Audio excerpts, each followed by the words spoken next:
31 दिसंबर 2024 रुखसत हो रहा था दिसंबर और 1 जनवरी 2025 आ रहा था।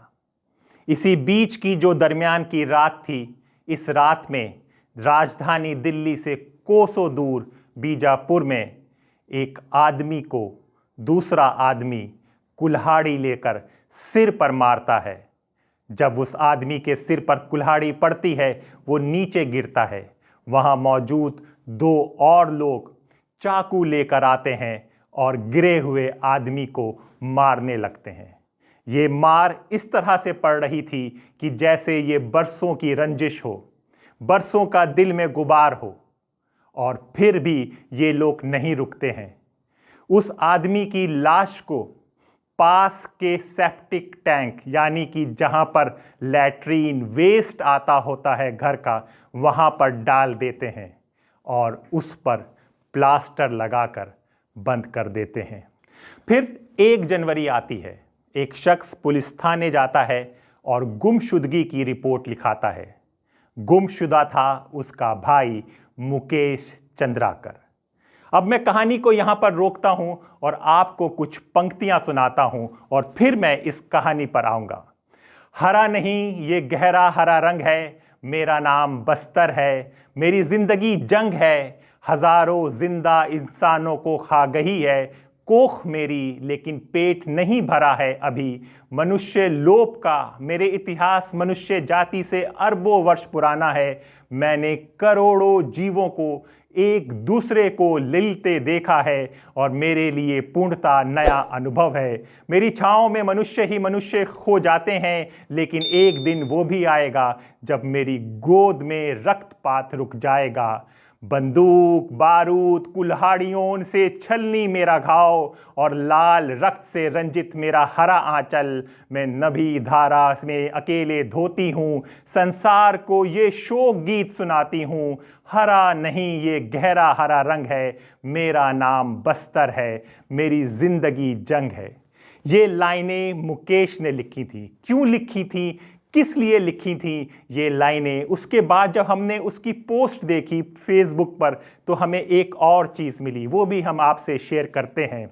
वो लिखता है मुकेश, बस्तर वो कैनवस जिस पर कुदरत ने अपने सबसे सुंदर हिस्सों को उकेर दिया, और एक प्रश्न स्वर्ग सी सुंदर इस जमीन पर सर उठाए पूछता है। अब ये सवाल जरूर सुनिएगा जो अब मुकेश कहने जा रहा है, इससे आप सब कुछ समझ जाएंगे। मुकेश लिखता है, सीधे मौत की सजा देते हो वजह क्या है, सीधे मौत की सजा देते हो वजह क्या है, मुझे बताओ तो सही मेरा गुनाह क्या है। जी हां, मुकेश को मार दिया जाता है और उसके भाई को जब उसकी लाश 3 दिन के बाद सेप्टिक टैंक में मिलती है, तो पूरे देश में, पूरे बस्तर में हलचल मच जाती है। क्यों मारा गया मुकेश को, किस लिए मारा गया मुकेश को, अब ये सवाल गूंजने लगता है। क्यों हुआ इस मुकेश चंद्राकर के साथ? एक पत्रकार को मार दिया गया। ये बीजापुर में रिपोर्टिंग करते थे, नाम मुकेश चंद्राकर था। लोग कह रहे हैं कि ठेकेदार के भ्रष्टाचार के मामले उजागर करने पर ठेकेदार ने अपने ही घर के अहाते में लाकर मारा, एक टैंक में फेंक दिया, ऊपर से प्लास्टर कर दिया। पुलिस ने मोबाइल लोकेशन से शव ढूंढा। जनता के पैसों की गड़बड़ी को उजागर करने की सजा ठेकेदार ने इस रिपोर्टर को दे दी। मुकेश बीजापुर जैसे उस जिले में काम कर रहे थे जहां पुलिस और नक्सलियों के बीच पत्रकार शुरुआत से पिसते आ रहे हैं। ये सब भी मुकेश झेल चुके थे, मगर लगे हुए थे और ये बढ़िया से लगे हुए थे। मुकेश की क्षेत्र में पकड़ और धमक का अंदाजा इस बात से लगा लीजिए कि सीआरपीएफ के जवान और नक्सलियों ने अगवा किया तो मुकेश और उनके साथी पत्रकारों ने उसे छुड़ाने की बात नक्सलियों से किया और छुड़ा भी लिया। तो ऐसे थे मुकेश चंद्राकर। ये जो हम आपको अभी बता रहे हैं, ये पोस्ट वायरल हो रही हैं हर तरफ मुकेश के लिए। जी हां, हम जैसे पत्रकार तभी तक जिंदा हैं जब तक कोई ठेकेदार कारोबारी हम पर नाराज नहीं हो जाता, क्योंकि हम आपकी बात करेंगे तो ऐसे मारकर टैंक में फेंक दिए जाते रहेंगे, ऊपर से उस कॉन्फिडेंस का प्लास्टर कर दिया जाएगा कि कोई मेरा क्या ही बिगाड़ लेगा। पत्रकार को जीते जी तो कुछ खास मिलता नहीं, ड्यूटी की वजह से मरने पर वो शहीद भी नहीं कहलाता, ना ही उसके बच्चों को अनुकंपा नियुक्ति मिलती है, ना परिवार को कोई सहायता राशि, वो बस मर जाता है। मुकेश भी बीजापुर और बस्तर की बातें कहते कहते रहने के कारण मार दिया गया। ये समाज के लिए शर्मनाक है, जनता के लिए शर्मनाक है, जिनकी बात हम पत्रकार कहते हैं। तो ये सारे बातें पूरी चर्चा में आने लगी। इसमें आगे क्या हुआ ये भी हम आपको बताएंगे।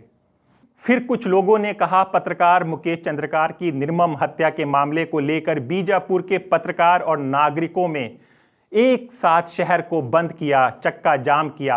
पत्रकारों की मांग है कि हत्याकांड में शामिल सभी हत्यारों की जल्द से जल्द गिरफ्तारी की जाए।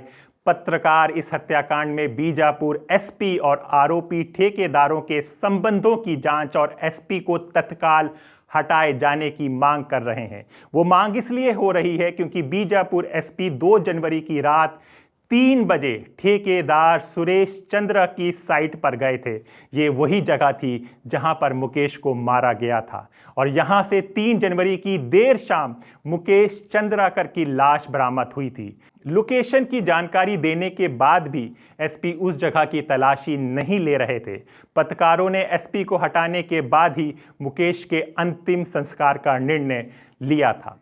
एसपी को कहा जाता है कि एसपी उस लोकेशन पर पहुंचे थे जहां पर सुरेश चंद्राकर के उस मुकेश चंद्राकर को मार दिया था, लेकिन जब पत्रकारों के साथ वो वहां पर पहुंचे, उन्होंने 1-2 कमरों की छानबीन की और फिर कहने लगे कि यहां पर तो कुछ भी नहीं हुआ। तो वहीं पर जो सेप्टिक टैंक था, वहां पर जो प्लास्टर था वो एकदम नया था। पत्रकारों ने कहा कि ये प्लास्टर एकदम नया है, इसको खोदिए। तो उन्होंने कहा कि ऐसे किसी चीज़ को खोदा नहीं जाता है। फिर जेसीबी बुलाई गई है, कहते हैं कि जेसीबी वाला भी खोदने को तैयार नहीं था और भाग गया था। हम आगे ये बात आपको बताते हैं। इससे पहले हम वरिष्ठ पत्रकार राकेश कायस ने जो अपनी फेसबुक वॉल पर लिखा है उसको भी हम आपको सुना दें। बस्तर के युवा पत्रकार और वीडियो ब्लॉगर मुकेश चंद्रकर की हत्या की सूचना स्तंभ करने वाली है, लेकिन ये ना तो अपनी तरह की पहली घटना है और ना आखिरी होगी। मुझे सिरसा के निडर पत्रकार रामचंद्र छत्रपति की याद आ रही है, जिन्हें उन्हें डेरा सच्चा सौदा के बलात्कारी संत राम रहीम ने मरवा दिया था। ये राम रहीम कौन है ये भी समझिए कि अभी जो हरियाणा का चुनाव हुआ था 2024 में, यहाँ पर चुनाव से पहले इसको ज़मानत दे दी जाती है। इसकी ज़मानत का सरकार विरोध नहीं करती है। फिर ये अपने डेरे में जाता है और वोटरों को कहता है, फिर हमें पता चलता है कि कौन जीतता है कौन हारता है। जी हाँ, कॉरपोरेट मीडिया में ये कीमत नौकरी जाने या कहीं और नौकरी ना मिलने तक हो सकती है, लेकिन अपने कस्बे या अंचल की खबरें पहुंचाने वालों को इसकी कीमत शारीरिक क्षति या कई बार जान देकर चुकानी पड़ती है। तो ये सब पूरे मीडिया में जब मुकेश की हत्या की बात फैली तो इस तरह का आक्रोश, इस तरह की बातें होने लगीं। ये सब बातें एक पक्ष कर रहा था और दूसरा पक्ष उसको आरोप लगा रहा था कि जिसने ये हत्या की। उनका साफ साफ कहना था कि हत्या करने वाला कांग्रेस से रिलेटेड है, यानी कि कांग्रेस से उसका संबंध है। अब हम आपको ये बताते हैं कि ये मुकेश और सुरेश का क्या मामला है। मुकेश जिसकी हत्या कर दी गई इतनी बेरहमी के साथ सेप्टिक टैंक में डाल दिया गया और जिसको और उसके मारने का आरोप सुरेश पर लग रहा है, तो ये सुरेश कौन है? देखिए, सुरेश की जो शुरुआत होती है, सुरेश की शुरुआत होती है एसपीओ से। जी हाँ, डॉक्टर रमन सिंह जो छत्तीसगढ़ के मुख्यमंत्री थे, वो सुरेश को एसपीओ के लिए नियुक्त करते हैं और यहाँ से इसका करियर शुरू होता है। एसपीओ से ये समझता है बस्तर में क्या क्या काम हो सकता है, किस तरह से पैसा कमाया जाता है और धीरे धीरे ये सुरेश बस्तर को पूरा कब्जा कर लेता है और बस्तर का क्या, देश के भी अरबपति करोड़पतियों में उसका शुमार होने लगता है। सुरेश की एक बात और जो तर्जी में है, जो लोगों ने जानी पहचानी, वो जब इसने शादी की थी। कहते हैं कि जब इसने शादी की थी सुरेश ने, तो अपनी वाइफ को, अपनी बीबी को हेलीकॉप्टर से विदा किया था। यानी कि रुखसती के वक्त डोली जाती है, कार जाती है, इसने हेलीकॉप्टर मंगाया था और अपनी वाइफ को हेलीकॉप्टर से लेकर आया था। और जहां पर हेलीकॉप्टर लैंड किया था वहां से लेके अपने घर तक BMW कार से लाया था, जिसकी कीमत भी बहुत ज्यादा थी। तो ये था सुरेश सुरेश जो ठेकेदार बन चुका था। अब मुकेश से इसकी क्या दुश्मनी हो गई थी ये भी समझिए आप। मुकेश एक स्ट्रिंगर थे जो दूसरे चैनलों के लिए स्ट्रिंगर का काम करते थे, यानी कि स्टोरी देते थे और पैसा लेते थे। साथ में जब वो बस्तर को इतनी अच्छी तरह से समझने लगे और डिजिटल दुनिया आगे बढ़ी तो उन्होंने अपना यूट्यूब चैनल खोल लिया। यूट्यूब चैनल में अच्छी और नई ओरिजिनल स्टोरियों की कदर होती है, नए फॉलोवर्स होते हैं, तो उनके दिन प्रतिदिन फॉलोवर्स बढ़ते गए और कहते हैं कि 1 लाख से ज़्यादा उनके फॉलोवर्स हो गए। इसी बीच इन्होंने कई स्टोरी की, जो स्टोरी की वो जंगल की, सड़कों की। अब इन सड़कों और पुलों की जो बने कुछ दिनों के बाद टूट गए और यहीं से जब ये रिपोर्ट बनी कि इन पुलों को किसने बनाया तो कहानी बिगड़ने लगी और मुकेश की जिंदगी खतरे में पड़ने लगी। अब जब ये कहानी खबरों में आने लगी तो विधानसभा यानी कि छत्तीसगढ़ विधानसभा में हंगामा हुआ। कांग्रेस विधायक, ये नाम को जरूर याद रखिएगा क्योंकि ये कवासी लखमा नाम आपको गूगल में सर्च करने से मिल जाएगा। कांग्रेस विधायक कवासी लखमा ने सुकमा जिले में पुल निर्माण का मुद्दा उठाया। लखमा का आरोप था कि बिना टेंडर जारी किए ही पुलों का निर्माण कराया गया। इस सवाल के जवाब में लोक निर्माण विभाग के मंत्री अरुण साव ने कहा कि बरसात का समय था, सुरक्षा बलों को आवश्यकताओं को ध्यान में रखकर निर्माण कार्य पूरा किया गया। भूपेश बघेल ने कहा, अरुण साव से पूछा, मामला उजागर होने के बाद क्या संबंधित अधिकारियों के खिलाफ कार्रवाई की गई? अरुण साव ने कार्रवाई के संबंध में कोई जवाब नहीं दिया। तो जब कोई जवाब नहीं मिला तो यह मामला और बढ़ता गया और मुकेश ने फिर रिपोर्टिंग की। आपको हम यहां पे यह भी समझा दें कि टेंडर कैसे होता है। कहते हैं कि 1 लाख, सुनिएगा इस चीजों को, 1 लाख से कम कीमत की चीजों के टेंडर निकालने की जरूरत नहीं होती है।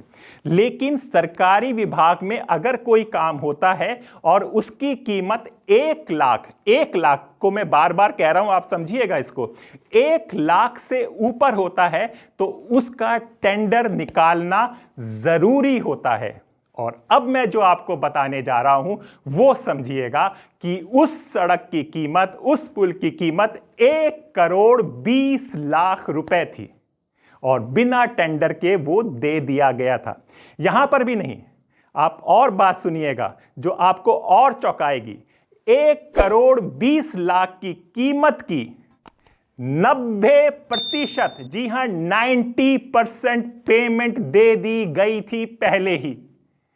अब ये किसने दिया? कहते हैं कि सुरेश चंद्राकर यानी कि जो ठेकेदार था वो कांग्रेसी का करीबी था, उसकी वहाँ के अध्यक्ष के साथ तस्वीर है। उसको ये भी कहा गया है कि इस बार जो महाराष्ट्र में चुनाव हुए थे तो वो कांग्रेस का स्टार प्रचारक भी था, उसका नाम प्रचार की लिस्ट में भी था।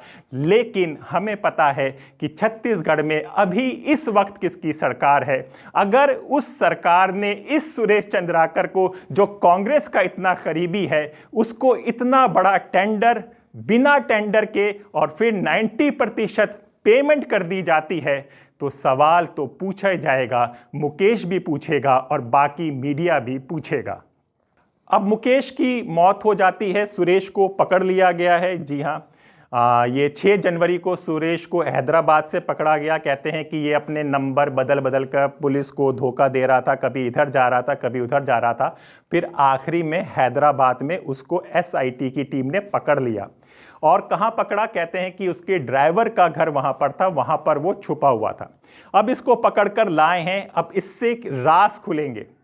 अब यहाँ पर भी सवाल है कि सुरेश अब जो वो राज खोलेगा तो वो किसका नाम लेगा, क्योंकि वहाँ के जो होम मिनिस्टर हैं विजय शर्मा, वो जो भी बात कर रहे हैं आप उनके सारे बयान सुनिएगा तो वो जब भी सुरेश का नाम आता है तो उसको कांग्रेस का नेता बता रहे हैं कि कांग्रेस के नेता के द्वारा ये सब किया गया है।